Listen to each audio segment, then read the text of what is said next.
My new wife took our daughter's college fund to fuel her shopping addiction, and now she's asking me to cover for her. My wife stole our daughter's college money to fund her shopping addiction and wants me to take the blame. I'm stuck between a rock and a hard place, and I don't know what to do. The problem is that I can't discuss this with anyone I'm close with for privacy reasons. I've been with my wife, Andrea, and my stepdaughter Cassie for 8 years now. I want them both to end, but Cassie is a very brilliant young woman. Recognizing her potential, me and Andrea decided to put together a college fund for Cassie, so she wouldn't be crushed by over the years. It has amounted to over $200,000. Cassie is aware of this and is banking on it since she's trying to get into the Ivy League. To make a long story last week, I found out that almost $170,000 of the money was missing from the account. I freaked the F out, and asked Andrea if she knew anything about it. She teared up and said that she had been spending the money over the years to fund her spending habit. I was furious. But I had a moment of clarity. I've browsed these subs enough to know that an affair was possible, so I asked her if she was having one, which she adamantly denied it and offered any proof I needed: social media accounts, emails, her work phone, everything. She offered to show me the receipts as well. There was nothing that popped out as suspicious, and the math from the receipts added up as well, so I let it go, but we still had the major problem of the money being gone. She described herself as a shopping addict. And the money from Cassie's account was just too tempting not to use. She didn't make excuses, but offer no solutions. As stated before, I was beyond furious. Ruined Cassie's chances of going to college debt-free and has changed the trajectory of her whole life. I had asked her to stay with her sister while I tried to figure this out. Cassie was concerned about why she was leaving, but we just said we needed a little bit of space. I asked Andrea to come back home yesterday, and we had an extremely long discussion about how to handle this. She stopped me from talking and asked a favor of me. She asked if I could take the fall for her. In context, she and Cassie doesn't get along with a variety of reasons, and knowing how independent Cassie, she'll probably leave, right after college, if not during, in fact, and Cassie get along very well, and she comes to me for a lot of her issues. Andrea fears this will permanently drive Cassie away, and she doesn't want to lose. I told her that before we even talked about how she needed to acknowledge her mistake and own it. Needed to go to individual therapy, needed COOS counseling, she needed to find a shopaholic support group, and I would be controlling the fin and S from now on. She said those terms were steep but fair. I said she needed to tell Cassie, for what she did, apologize and hope for the best. She refused and said she could never lose Cassie. She said I could survive the mistake, but she couldn't. Told her that in order to even consider me taking the fall, she needed to agree to my terms. I don't know what the hell. The last thing I want to do is lie to Cassie, but I don't want Andrea and Cassie to split up forever, and the worst part of this whole thing is that Cassie's life is ruined either way, and I don't know how to replenish the money other than maybe borrowing from my 401k. Reddit, do you have any suggestions? Divorce is always an option, but I love Andrea, despite her mistakes, and dating at age 52 is next to an impossible edit. After everyone in here knocked some sense into me, I realized I couldn't lie to Cassie. I love her too much, and she deserves the absolute truth, no matter how ugly and hard it is. I will be talking to Andrea and telling her that we need to tell her the truth together, as a condition of us staying together, or else I will initiate divorce proceedings. And tell Cassie anyway, as someone suggested, that I don't need her trying to flip the script on me, and I'll record our interactions going forward. Thanks edit. I want to thank everyone here for really opening my eyes yesterday. You're all right, I need to put Cassie first, and like I said, I'll be telling the absolute truth. Even if she gets mad at me and disowns me, at least I'll know I did the right thing. And in addition, I'm going to pay for her college myself. I can pull money from a couple of places, such as my retirement and inheritance, so it'll be okay. If I have to live a little frugally during retirement and work a few extra years, then so be it. Cassie is worth it. I honestly doubt her mother is going to sell her stuff, so that's why I'm taking this route. As for Andrea, I've been criticized for wanting to let Andrea off the hook, so to speak, but it's easy to say when really deep feelings aren't involved. That being said, I don't think I can stay with her.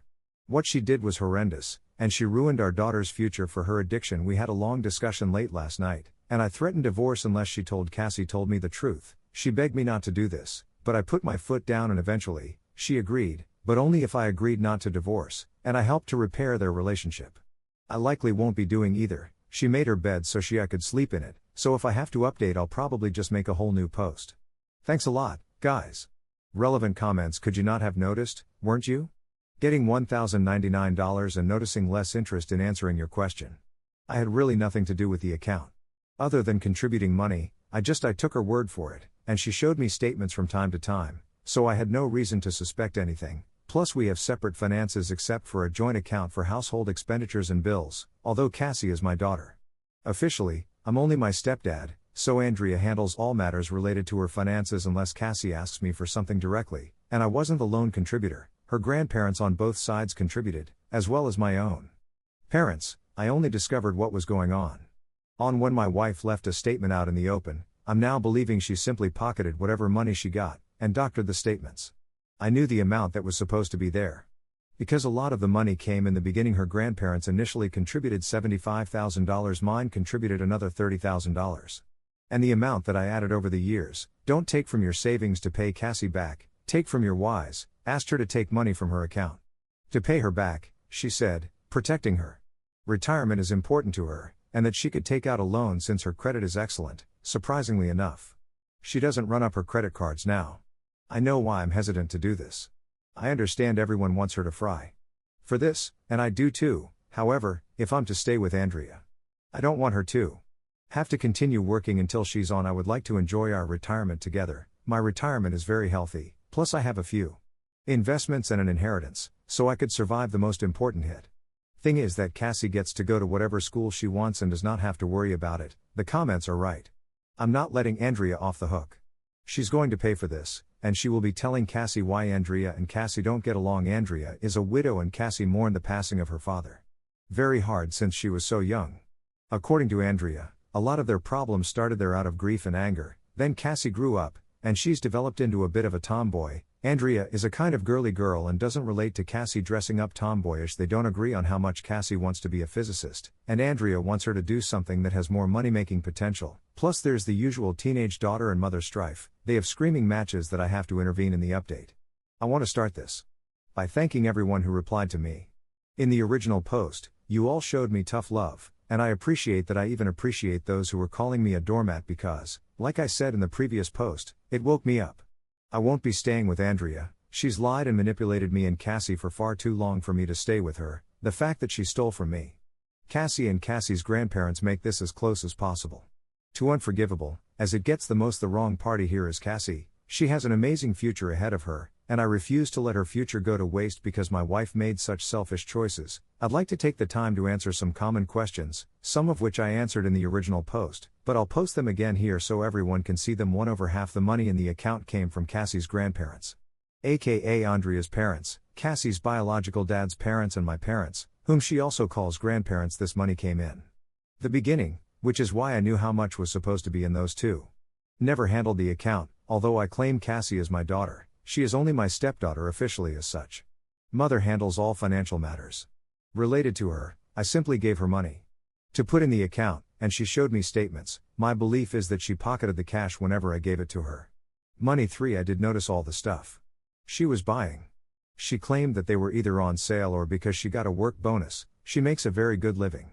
And I thought she was responsible with money, so I said alright. I did ask her why she needed so many Christian shoes, and she shrugged it off, and although people can't wrap their heads around it, it's very easy to spend.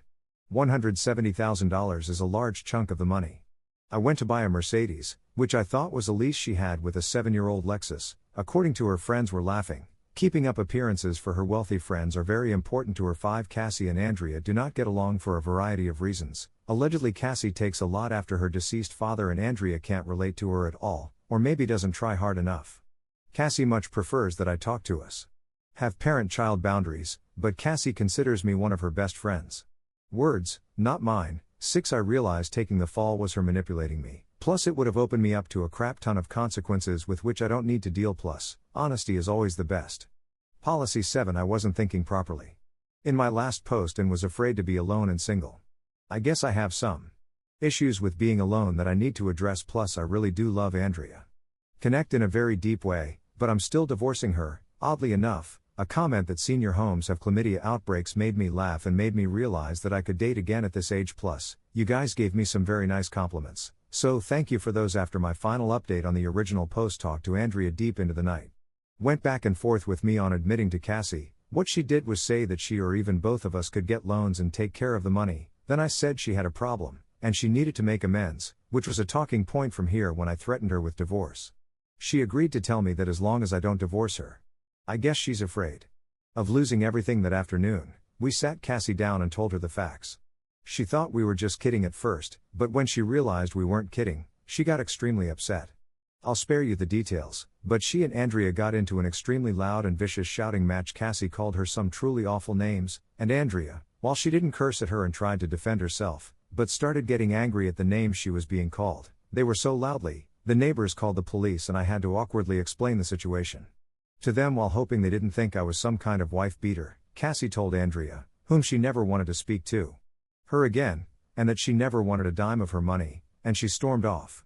I asked Andrea at this point to stay with me, her sister, indefinitely while we gave Cassie and me some space. She didn't want to go. She fought me to stay, but I told I and Cassie needed time apart from her, so she packed her stuff and went to her sister's house, and as for Cassie, went to her room and locked the door. Let me in. After I told her that her mother had left, she cried in my arms, and expressed that her future was now ruined. I told her it wasn't something I would cover her college from my retirement, and that I would make it right. She doesn't exactly know what a 401k is yet, but she told me that she doesn't want me to work until I'm 9, like the people at Walmart. Just because of her, I just told her she's worth it, and you do stupid things.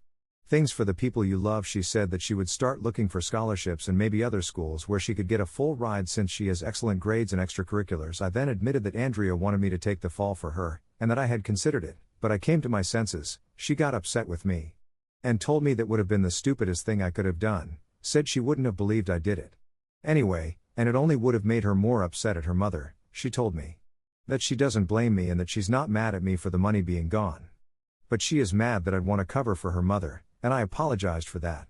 Talked and cuddled for a while longer before calling it a night. This morning, I got a call from Andrea's parents asking if the story was true. Cassie had told them the story, and they were calling to confirm I had the voice recordings and bank statements to prove they were livid, but they begged me not to leave Andrea for this and to try and help her through her addiction.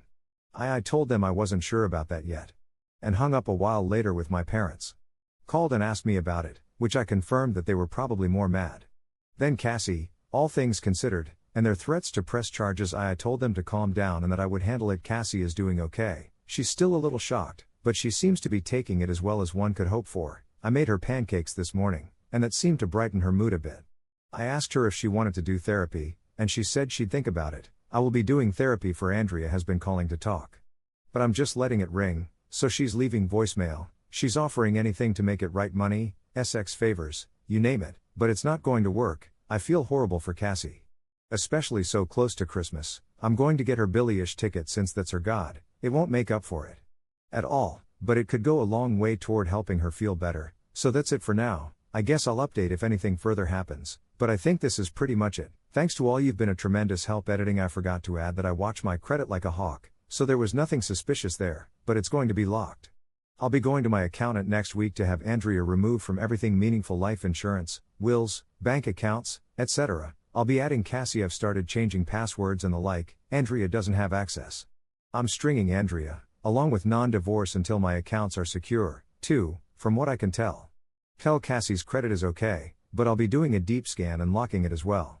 Edit 2. I can't believe what I have to say. But there are a few people saying it's creepy that I'm cuddling with my daughter, if sitting together with her crying on my shoulder and us talking considered creepy, then sure, I'm creepy. Leave it to the internet to make things weird, I guess, and no.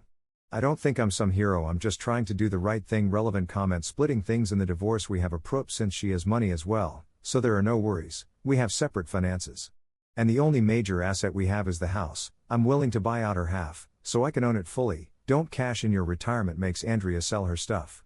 Sorry, I forgot to put it in the post. Doesn't want to sell her stuff and is just offering to get a loan. She shouldn't have a choice but to not sell. You are letting this woman ruin your future. Why is this worth it? The answer: Cassie's smart and wise beyond her years in some regards, but still a teenager in many others. She's very proud and has refused her mother's money. I asked her if she wanted the car, and she said no, and asked if she would be okay with her mother paying her back. She said no. Like I said in the post, she wants nothing to do with her mother anymore. And that includes her money. That's probably just anger talking, and I'm hoping cooler heads will prevail, but I think there's a part of her that's embracing the challenge of figuring this out on her own, or at least without her mother's money. As for me, if Andrea wants all that stuff so bad that she's choosing it over us, she can have it. We'll be great without her, so in a way she is paying for all that stuff in the most precious way with her marriage and, most importantly, Her child, you're letting her walk all over you. Maybe I'm wrong here, but I don't view it as hers. Walking all over me, she's lost her marriage, her daughter, and her family are furious with her, and her friends will likely drop her when they hear what she's done, and she realizes she's not as wealthy as she appears to be to me, seems to have real consequences. I'm a big fan of the Twilight Zone, and this it seems like one of those endings where the person gets what they want, but doesn't realize what they had to give up. To get it, she can have her possessions. It just cost her everything to get them. To quote Jake the Snake Roberts, she's a victim of her own greed, wallowing in the muck of her own avarice, plus she'll likely end up getting sued by my parents. Anyway, and if Cassie decides she wants her money, then I'll support her fully, and getting it for my retirement will be fine. Let's just say my portfolio is very diverse and healthy, plus I have an inheritance. I'm not bragging, I'm just stating facts, plus there is the chance Cassie gets a scholarship or assistance. New update. Hello everyone, it's been a long time since I've been here, a lot has happened, and truth be told, I haven't had the time to post an update here, but I finally have a quiet moment to give you an update. First, I want to thank everyone here for helping me at such a pivotal time in my life. After rereading my original threads, I can't believe how indecisive and weak I came off in them. The prospect of my marriage ending and Unal living alone really kind of shook me to my core and thus made me come off that way. I started therapy, and it made I realize that being single wasn't the worst thing that could happen to me, and in fact, I've turned my loneliness into solitude and have taken the time to work on myself. And if that last sentence, if I didn't tip you off, then let me be the first to tell you that I'm single now. And Andrea are legally separated and currently in divorce mediation. Unfortunately, Andrea is still very much in denial and is trying everything she can get me back, including delaying the divorce as much as possible, so that we can work on our marriage. Claims that she's begun seeing a therapist who's helped her see the problem she has and has gotten her on the path to recovery. I don't know if I buy it, but I told her it's a good thing. If it's true, she has also apologized to my parents, hers and her late husband's parents, for what she's done and offered to pay back the money they've all forgiven her, but are keeping her in their arms. Length, she's been desperate to reconnect with Cassie, but Cassie has kept her word and decided to never speak to her mother again, or at least until she's ready to. Andrea's wealthy friends, whom she was so desperate to impress, have been around our house, offering their help. They may be nosy busybodies, but they were very nice to me and Cassie in the immediate and the aftermath of Andrea's betrayal, offered everything from a shoulder to cry on to baked goods and spa dates.